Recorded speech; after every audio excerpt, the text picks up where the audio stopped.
गोपाला भजो गिरिधर गोविंद गोपाला भजो मुरली मनोहर नंद लाला भजो मुरली मनोहर नंद लाला भजो गिरिधर गोविंद गोपाला भजो गिरिधर गोविंद गोपाला भजो मुरली मनोहर नंद लाला भजो मुरली मनोहर नंद लाला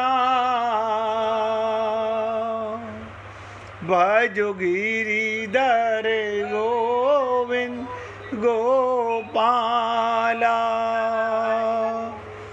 भजो गिरिधर गोविंद गोपाला बोलिए वृंदावन बिहारी लाल की जय जय जय श्री राधे जय जय श्री राधे।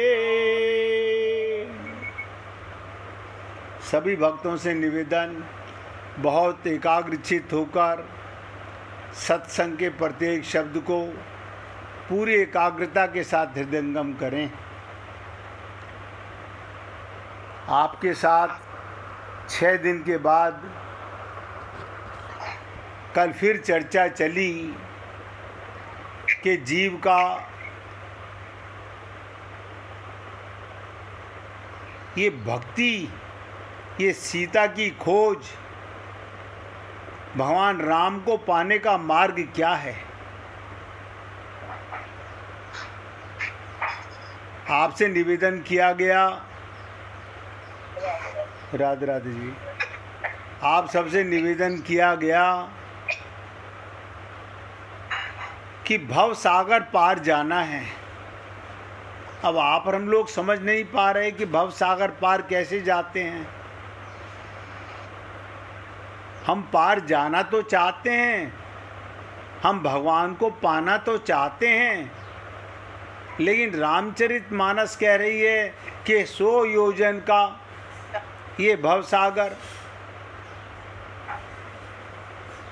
इसे पार करना है। कल भी आपके सामने इस पर खूब गूढ़ चर्चा की और मैंने आपसे निवेदन किया था कि एक एक शब्द को पूरी एकाग्रता के साथ हृदयंगम करें। अगर आज भी कोई भक्त ये बताने का इच्छुक हो कि भव सागर पार जाने का तात्पर्य क्या, आपने क्या समझा इसमें, हम भव सागर पार कैसे जा सकते हैं, बताइए राजकुमार जी। गुरु, सबसे पहले तो देह का अभिमान छोड़ना पड़ेगा। इसके जितने भी रिश्ते नाते हैं उससे अपना नाता जो ना वो रखना पड़ेगा। और जो मैलापन होता है, जो लोभ माया, उससे पार पाना पड़ेगा। इसके बगैर भगवत प्राप्ति नहीं हो सकती। हमने यही समझा है, कल आपने बार बार समझाया और कई तरह समझा रहे हैं, तो मैं तो आज तक समझ पाया हूँ। देह अभिमान छोड़ना पड़ेगा। ये देह का अभिमान क्या है? अपनापन। बहुत सुंदर, बहुत सुंदर। आपने देह माना हुआ है अपने आप को, आप देह हैं नहीं। आप कार में बैठ के कार नहीं हो जाते, रथ में बैठकर रथ नहीं हो जाते। ये तो भगवान ने एक शरीर रूपी रथ दिया है अपने पास बुलाने के लिए। अब आप और हम लोगों ने क्या करा, इस शरीर रूपी रथ से जो प्रेम किया, इसमें जो अपनापन किया, जब तक इस देह का अभिमान नहीं मरेगा तब तक कोई इस भ्रम में ना रहे कि हमारा हृदय राम राज्य बन जाएगा, हम भगवत प्राप्ति कर पाएंगे। और मैंने ये भी निवेदन किया, अनंत जन्म हो गए, हर बार हमारी गाड़ी यहीं पर आके रुक जाती है।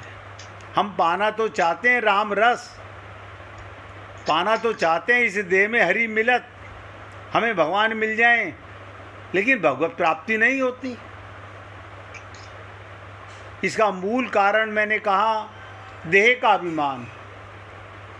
जब तक देह से अपनापन नहीं जाएगा, जब तक इस देह से अपनापन नहीं जाएगा, हम भव सागर से पार नहीं हो सकते। देखिए, देह मिला है भगवत प्राप्ति करने के लिए, आप प्राप्त करें या ना करें। ये जो मैंने आपसे अभी राजकुमार जी ने एक नई अतिशोक्ति जोड़ दी कि परिवार के साथ, समाज के साथ, संसार के साथ जो अपनापन है वो केवल देह के कारण है।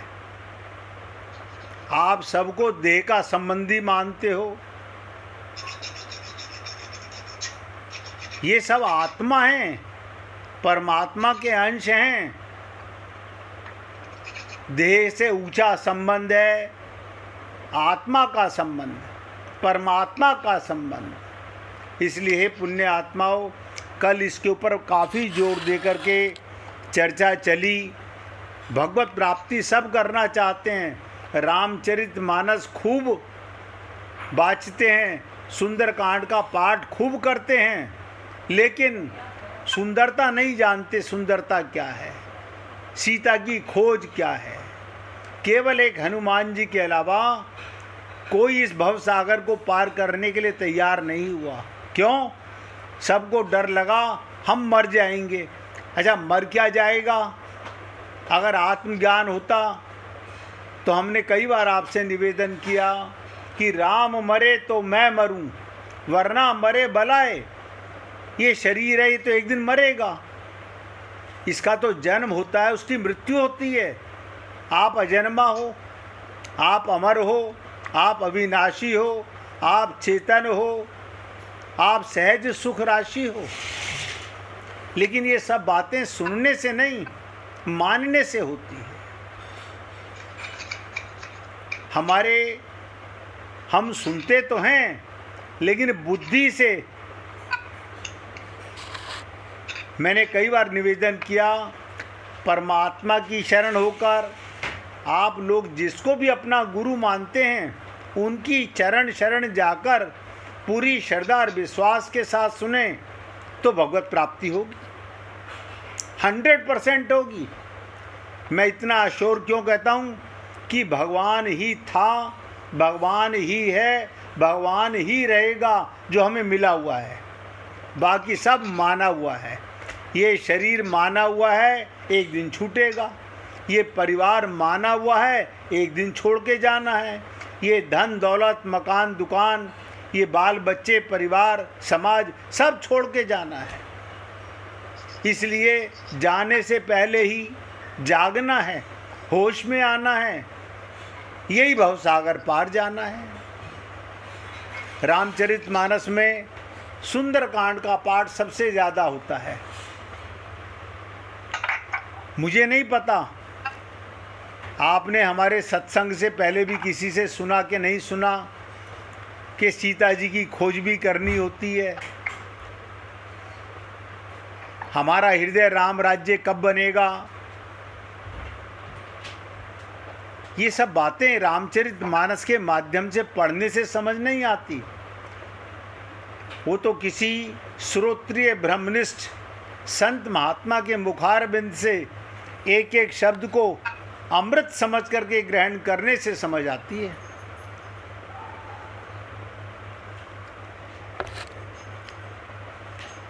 दूसरी चीज मैंने कहा, केवल एक हनुमान जी आगे बढ़े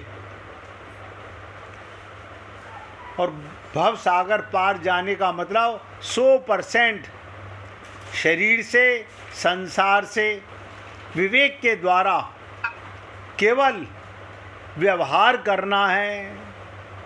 ये शरीर मिला है ना, इसका खूब ध्यान करना है, इसकी स्वास्थ्य का ध्यान करना है, इसकी बीमारियों का ध्यान करना है, लेकिन अपना नहीं मानना। आप जो कार खरीद के लाते हो, उस कार की रिपेयर मेंटेनेंस कराते हो नहीं, उसमें पेट्रोल भी डलवाते हो, सब काम करते हो क्योंकि उसका सदुपयोग करते हो। तो ये शरीर केवल एक रथ है, आप अपने को शरीर मानते हो, ये अज्ञानता है। तो मैंने कहा था, अगर भक्ति इतनी सरल होती, भगवत प्राप्ति इतनी सरल होती, तो आप और हम लोग केवल मंदिर चले जाते, उपवास कर लेते, संत महात्माओं को अपना गुरु बना लेते, उनसे नाम दीक्षा ले लेते और हमारा कल्याण हो जाता। लेकिन ऐसा नहीं होता। गुरु बनाने से ज़्यादा इम्पोर्टेंट है गुरु के प्रति पूर्ण श्रद्धा, पूर्ण विश्वास। वो हम नहीं करते। हमें अपने मन पर पूरा विश्वास है जो बिगड़ा हुआ है, हमारी बुद्धि पर हमें बहुत ज़्यादा विश्वास है जो बिगड़ी हुई है, हमारा चित्त, हमारा अंतःकरण जो सदा से अशुद्ध है। अब आप बताइए कैसे भगवत प्राप्ति होगी।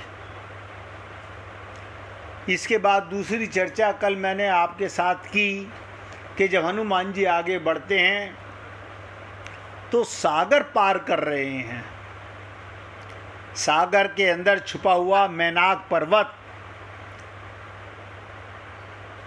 उसको समुद्र ने कहा कि तुम्हारे मित्र का पुत्र जा रहा है, जरा इसकी परीक्षा ले लो।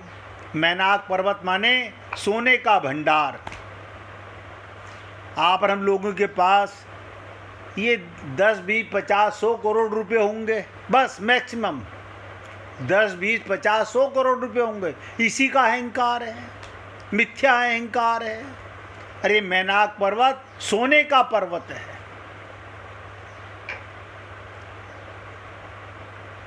ये बीच में आगे खड़ा हो गया और हनुमान जी से कहा कि मैं आपके पिता पवन देवता का मित्र हूँ, उन्होंने मेरी सहायता की थी इंद्र से, आप भी कुछ देर यहाँ विश्राम कीजिए। आप हम लोगों के जीवन में ये मेरा धन, ये मेरा मकान, ये मेरा बैंक बैलेंस, ये मेरे पिता की, मेरे दादा की संपत्ति, ये सब मैनाक पर्वत है। इसका अभिमान जब तक मन में रहेगा तो हम भव सागर पार नहीं जा सकते। तो कल आपके साथ ये 2 चर्चाएं मैंने की थी। अगर हम भी ऐसा करेंगे, कल मैनाक पर्वत के विषय में काफ़ी बताया गया। प्रलोभन, आप हम लोगों की रोज परीक्षा होती है, हनुमान जी की परीक्षा कहाँ पर है? उनकी परीक्षा इस विश्राम के प्रलोभन में है। व्यक्ति जब किसी महान लक्ष्य की ओर बढ़ता है, महान लक्ष्य क्या है? भगवत प्राप्ति। सारे संत महात्मा कहते हैं अगर इस देह में भगवान को नहीं पाओगे तो 84 लाख योनियों में देवताओं को भी भगवान नहीं मिलते। स्वर्ग लोक भी एक योनि है, स्वर्ग लोक भी एक योनि है, वहां से भी आपको आगे जाना है। स्वर्ग के देवता स्वर्ग लोक से सुख भोग के वापस मृत्यु लोक में आते हैं। इसलिए पुण्य आत्माओं, व्यक्ति जब किसी महान लक्ष्य की ओर बढ़ता है तो उसके सामने कोई प्रलोभन, कोई लाभ का अवसर आ खड़ा होता है और वो वहीं ठिठक कर रह जाता है। अरे कल ही मेरे पास 1 करोड़ रुपया आने वाला है, मैं आज ना जाके कल चला जाऊंगा। ये कल कल करते करते अनंत जन्म गुजर गए। इसे कहते ना, माला फेरत जुग फिरा, फिरा न मन का फेर, कर का मन का फेंक कर, मन का फेर। कभी उसके सामने प्रलोभन आता है, कभी उसके सामने भय या विपत्ति की बात आ जाती है, कोई समस्या खड़ी हो जाती है और वो व्यक्ति रुक जाता है। आज तक तो ऐसा ही हुआ है। मैं ऐसा नहीं कह रहा हूँ कि आगे भी ऐसा होगा। आपकी दृढ़ता है, आपकी परिपक्वता है, आप संकल्प कीजिए कि मुझे इसी देह में भगवत प्राप्ति करनी है।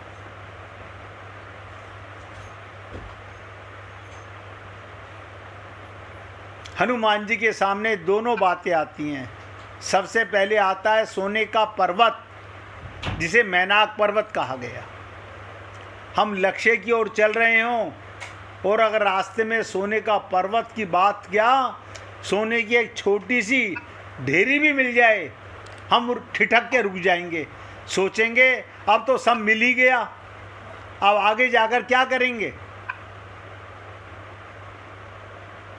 पर यहाँ हनुमान जी के सामने सोने का पर्वत आकर खड़ा हो जाता है और वो स्वर्ण पर्वत कोई असत मार्ग से आया हुआ नहीं। मनुष्य को लक्ष्य के रास्ते में बढ़ने पर असत मार्ग से भी स्वर्ण मिल सकता है, फलस्वरूप उसकी यात्रा बंद कर सकता है। आप और हम लोग अनंत जन्मों से ऐसे ही रुकते आ रहे हैं। यही रुकावट है जीवन की।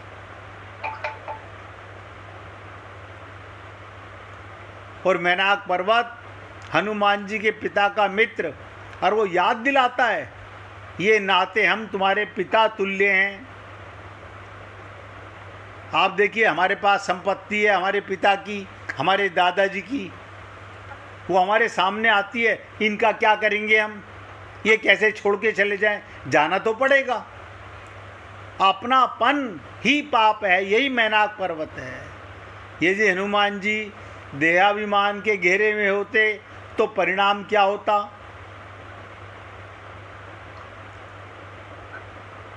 आप हमारे पिता के मित्र हैं, हम आपकी बात मान लेते हैं। जीवन में लोभ, सब नोट करो, इसी प्रकार आया करता है। मैंने आपसे कहा था कि काम, क्रोध, लोभ, मोह ये सब माया के सेनापति हैं। जब लोभ की वृत्ति आती है, सब स्वीकार कर लेते हैं, आप श्रेष्ठ हैं, हमारे मित्र हैं, आपकी बात हम कैसे टालेंगे। लोभ की वृत्ति हमारे भीतर ऐसा बहाना उठा देती है और वही व्यक्ति की परीक्षा कसौटी है। और ये आप और हम लोगों के जीवन में रोज परीक्षा होती है। आप और हम लोग हर जन्म में भगवान ने मौका दिया हमें भगवान को मिलने का। जब जब मनुष्य शरीर मिला, जब कोई संत महात्मा कहता है कबहू के करी करुणा नर देही, ये मनुष्य शरीर आप और हम लोगों में भ्रम पैदा हो गया कि माँ बाप ने दिया है। ये परमात्मा की कृपा से मिलता है।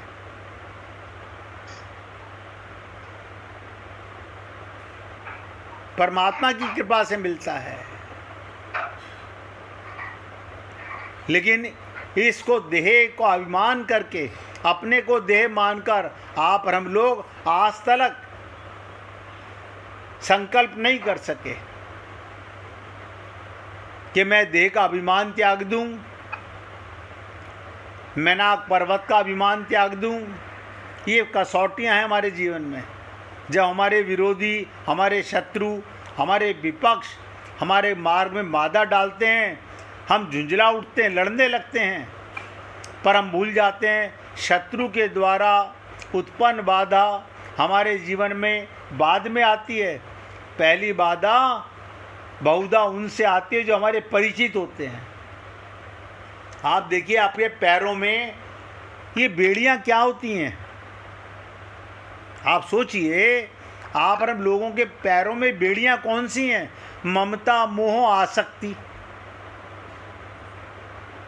हम भगवान के मंदिर में जाकर के झूठ बोलते हैं, त्वमेव माता से पिता त्वमेव। भगवान तो पहले भी माता पिता थे, आज भी माता पिता हैं। भगवान को पता नहीं है? आप भगवान को क्या बता रहे हो? भगवान तो आपके पल पल के मन की खबर लेते हैं। उन्हें मालूम है कि तुम्हारे पैरों में ये ममता, मोह, आसक्ति की जो बेड़ियां पड़ी हुई हैं। अब ममता, मोह, आसक्ति मरे नहीं, क्योंकि देह माना हुआ अपने आप को। देह के कारण ममता, देह के कारण मोह, देह के कारण आसक्ति। एक कारण ये बाधा का कारण है। और आप और हम लोग सत्संग को छोड़ना तो बहुत छोटी सी बात है, मंदिर जाना छोड़ना तो बहुत छोटी सी बात है। ये देह का अभिमान इतनी आसानी से नहीं जाता, इतनी आसानी से नहीं जाता। जब कोई व्यक्ति सत्संग में विशेष रुचि लेने लगता है, बता रहा हूँ आपको, गहरी बात सुनिएगा।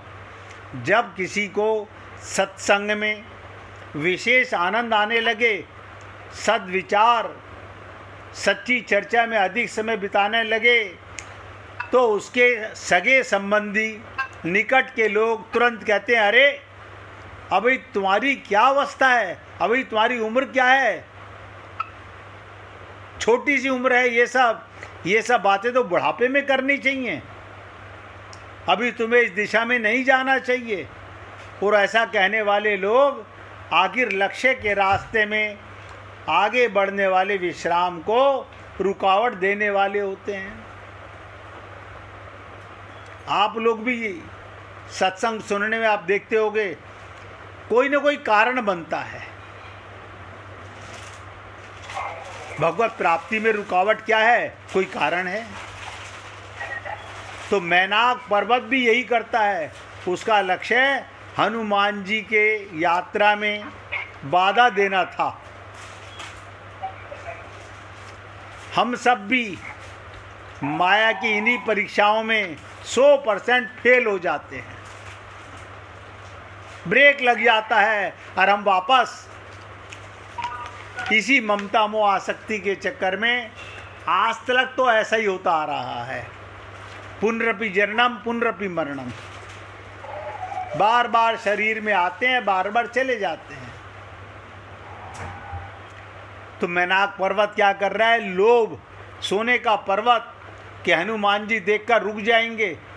अधिकांश लोग इस मैनाक पर्वत पर आकर रुक जाते हैं, धन दौलत का, सुख सुविधाओं का, आनंद का, मगर वो ये नहीं देखते कि शरीर मृत्यु की ओर जा रहा है। वहाँ से आगे बंद करने से क्या होगा?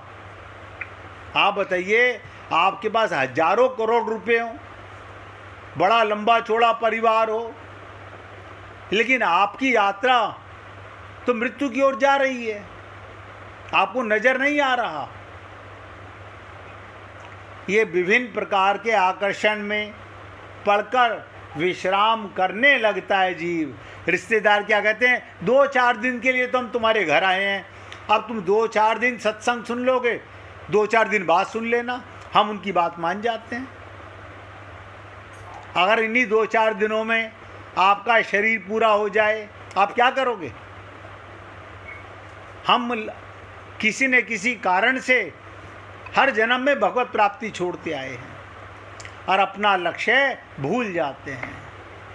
कुछ ऐसे भी लोग हैं जो त्यागी होने का प्रदर्शन करते हैं, प्रदर्शन और बाधक तत्वों को इतने जोरों से फटकारा करते हैं कि दूसरे भी जान लें।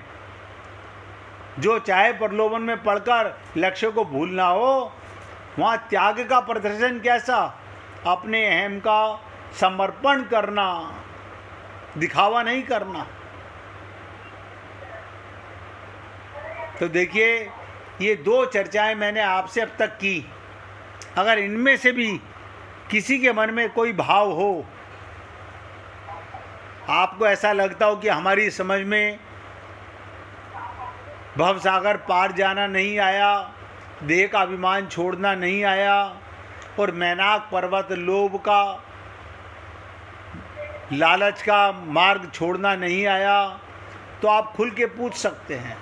क्यों कि हनुमान जी की इस यात्रा में, जो सुंदर कांड में सीता की खोज की यात्रा है, वो सबको करनी है। और सीता की खोज मैं पहले बता चुका हूं, आपकी अपनी खोज है। आपको अपना पता नहीं कि मैं कौन हूं। आप शरीर को मैं करते रहते हैं हम सब लोग।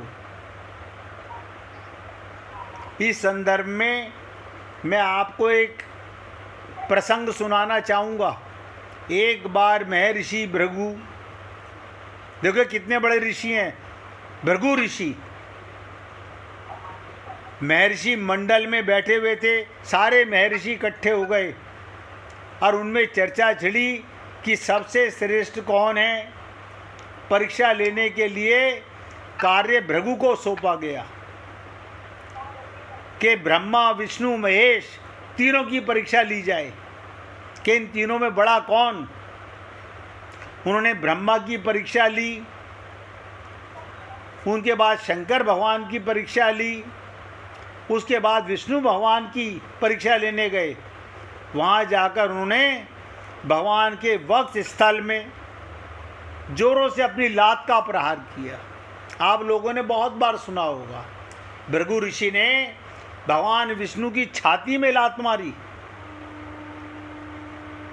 इसकी व्याख्या भी लोग अनेक प्रकार से करते हैं। कुछ लोग कहते हैं भगवान लक्ष्मीपति हैं और भृगु हैं त्यागी, परम त्यागी ने लक्ष्मीपति की छाती पर प्रहार किया। पर इसमें विशेषता किस बात की है, त्याग की या लक्ष्मीपति की? क्या भृगु ने भगवान के वक्ष स्थल पर पद प्रहार का अच्छा किया? क्या ऐसा करना भृगु की महानता को दिखाता है? नहीं। तो भगवान ही रहे, बड़े तो भगवान थे, भगवान हैं, भगवान ही रहेंगे। आप लोगों ने सुना होगा कि क्षमा बड़न को चाहिए, छोटन को उत्पात, कारहीम हरि को घटे, जो भृगुमारी लात। तपस्वी ब्राह्मण ने सोचा था लक्ष्मीपति को लात मारकर वो बड़पन प्राप्त कर लेंगे, पर बात उल्टी हो गई। भृगु घोर गिलानी से गड़ गए और भगवान की विजय हुई। भृगु जी में यदि अपने त्याग की होने का अभिमान था, तो भगवान भी अपने सर्वशक्तिमान होने के गर्व कर सकते थे। लेकिन भगवान का अहम तनिक जागृत हो जाता तो आप सोचिए क्या भृगु वहीं पर भस्म नहीं हो जाते? लेकिन भगवान के अंदर अहंकार नहीं आया, अभिमान नहीं आया, अहम भाव नहीं आया। जिनके एक छोटे से भ्रूभंग से सृष्टि का प्रलय हो जाता है, एक टेढ़ी निगाह भगवान करें तो सारी सृष्टि का प्रलय हो जाता है। उनसे भला भृगु की रक्षा कौन करता?